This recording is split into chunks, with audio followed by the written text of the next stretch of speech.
Bonjour, nous allons aujourd'hui aborder la dernière unité de notre module sur le développement du jeune enfant. Dans l'unité précédente, nous avons abordé les actions qui pouvaient être mises en œuvre quand l'enfant est tout petit, entre 0, 1 an et 2 ans, pour favoriser son développement. Aujourd'hui, nous allons parler des actions qui peuvent mettre en place à l'école. L'école étant un lieu privilégié pour favoriser le développement des enfants.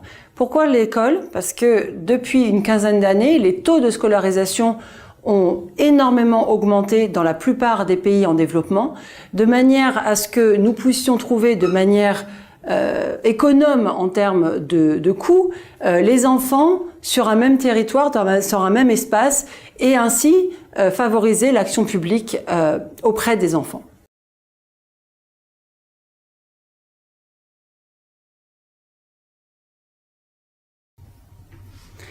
La première étude dont on va discuter se passe dans un quartier pauvre de New Delhi.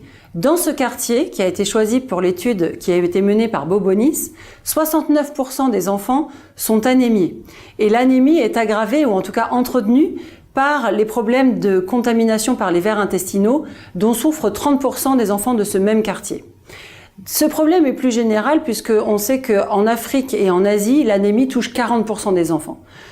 Donc, dans le quartier de New Delhi, les écoles ont été mobilisées pour que les enfants puissent recevoir 3 fois par an un traitement en fer, donc un supplément de fer qui leur a été distribué 3 fois dans l'année, ainsi qu'un traitement contre les vers intestinaux. Donc, les intervenants extérieurs des ONG venaient dans les écoles et donnaient à tous les enfants présents ces 2 traitements conjointement. Les enfants étaient âgés de 2 à 6 ans, donc ce sont des enfants qui sont en âge plutôt d'aller à l'école maternelle. Et les résultats sur ces enfants ont été très positifs puisqu'ils ont en moyenne gagné 0,5 kg, ce qui représente une augmentation conséquente du poids, sur les 5 mois qui ont suivi l'administration des traitements.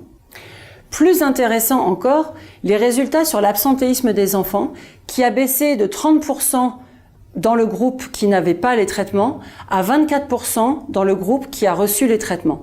Donc c'est une baisse de 20% du taux d'absentéisme, puisqu'on passe de 30 à 24. Et ceci avec seulement 3 visites dans l'école, ce qui prouve qu'un programme de supplémentation et de traitement des vers intestinaux a permis d'avoir un effet extrêmement fort sur l'absentéisme scolaire, comparativement à l'intensité du programme. Donc l'école semble effectivement être un lieu que les pouvoirs publics peuvent privilégier dans l'action contre l'anémie, la malnutrition, les vers intestinaux, ces problèmes de santé qui favorisent l'absentéisme scolaire puisque les enfants sont trop faibles physiquement pour pouvoir venir régulièrement à l'école et apprendre du mieux qu'ils peuvent.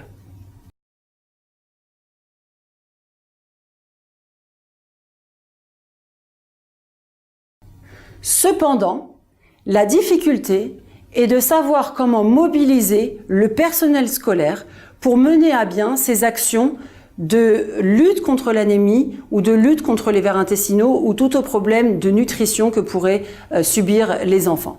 En effet, une autre étude a été menée en Chine en 2009-2010 avec un échantillon d'écoles relativement important, 72 écoles et environ 3500 élèves. Et dans ce groupe d'écoles a été réparti en plusieurs groupes avec différents traitements pour lutter contre l'anémie. Les différents traitements sont les suivants. Premièrement, un groupe d'école a servi de groupe témoin, donc il n'y avait pas d'intervention particulière. Deuxièmement, un groupe d'école a mobilisé les directeurs des écoles qui ont reçu une intervention consistant à les informer du taux d'anémie présent dans leur établissement. Donc au préalable, il y avait eu une collecte de données permettant d'évaluer la prévalence de l'anémie et les directeurs d'école recevaient cette information et c'est tout.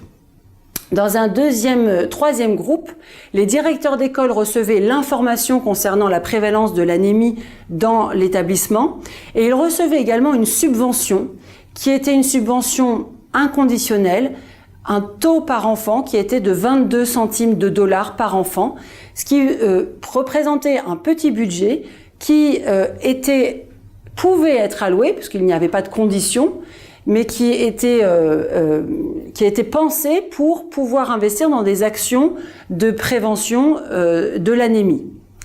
Et enfin, un dernier groupe d'écoles a reçu la même information, donc les directeurs ont reçu la même information, la même subvention de 22 centimes par enfant pour des actions contre l'anémie, mais en plus, une incitation assez importante de 22 $ par enfant pour tout enfant qui, à la fin de l'étude, serait passé d'un statut d'anémié à non-anémié. Donc, les directeurs d'école disposaient d'exactement la même information et d'exactement le même budget par enfant que les deux autres groupes d'intervention. Simplement, ils avaient cette carotte d'une incitation financière substantielle s'ils parvenaient à faire sortir les enfants de leur statut d'anémie. Et ce que cette étude a révélé, c'est que seuls les directeurs d'école du dernier groupe, du 4e groupe d'un test, dans lequel ils recevaient les incitations, ont vu le taux d'anémie diminuer de 23%. Les deux autres groupes, ayant reçu l'information sur l'anémie et un budget modeste mais suffisant, puisque le dernier groupe a réussi avec ce même budget à faire des actions efficaces, n'ont pas connu de différence de baisse de taux d'anémie par rapport au groupe témoin. Donc ce que révèle cette étude, c'est que la motivation du personnel scolaire peut ne pas être suffisante, même quand l'information est distribuée et avec un budget qui permet de mener des actions pour que les actions soient véritablement entreprises et le développement des enfants soit véritablement favorisé.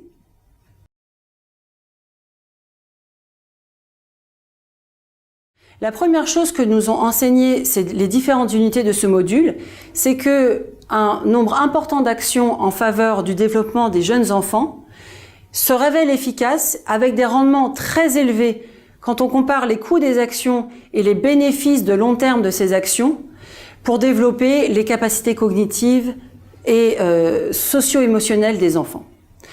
La deuxième information que nous ont apporté ces différentes unités, c'est que le développement des jeunes enfants n'est pas seulement favorisé par la qualité du statut nutritionnel, la lutte contre l'anémie, la lutte contre la malnutrition et d'autres formes de carences, mais également par le fait de favoriser les liens entre les parents et les enfants, de favoriser l'échange, les interactions qui stimulent le développement cognitif et qui stimulent le développement socio-émotionnel des enfants.